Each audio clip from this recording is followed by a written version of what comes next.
দিনাজপুরের কাহারোল উপজেলার কান্তনগর গ্রামের একটি কবরস্থান থেকে তোলা হয়েছে গৃহবধূ আফরিন আক্তারের মরদেহ।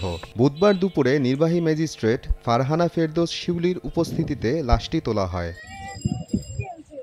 মামলা সূত্রে জানা যায়, গত ২৪ মার্চ স্থানীয় ১০ মাইল বাজারের SM ক্লিনিক অ্যান্ড ডায়াগনস্টিক সেন্টারে C-সেকশনের মাধ্যমে সন্তান জন্ম দেন আফরিন। পরে শারীরিক অবস্থার অবনতি হলে রোগীকে দিনাজপুর মেডিকেল কলেজ হাসপাতালে পাঠালে তার মৃত্যু হয়। ডায়াগনস্টিক সেন্টারের ভুল চিকিৎসায় গৃহবধূর মৃত্যুর কারণ বলে দাবি স্বজনদের। আমার বোনকে নৃশংসভাবে যে আসলে কেউ হত্যা করেছে। সুষ্ঠু তদন্ত করে আমরা এটি যে পরিকল্পিত হত্যা সেটির সুষ্ঠু বিচার চাই। হয়রানি ও ভয়ভীতির কারণে মামলা ও ময়নাতদন্ত ছাড়াই গৃহবধূর মরদেহ দাফন করতে বাধ্য হয় তার পরিবার। পরবর্তীতে এ সংক্রান্ত সংবাদ প্রকাশিত হলে আদালতে মামলা দায়ের করেন আফরিনের বড় ভাই। দাফনের ৫ মাস ২৭ দিন পর আদালতের নির্দেশে তোলা হয় মরদেহ।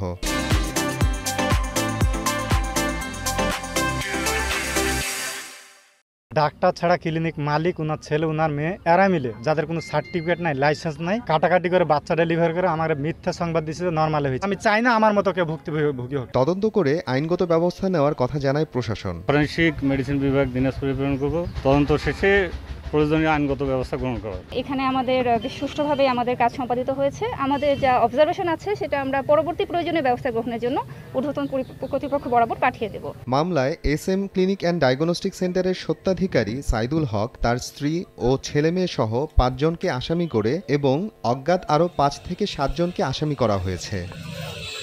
সময় সংবাদ, দিনাজপুর।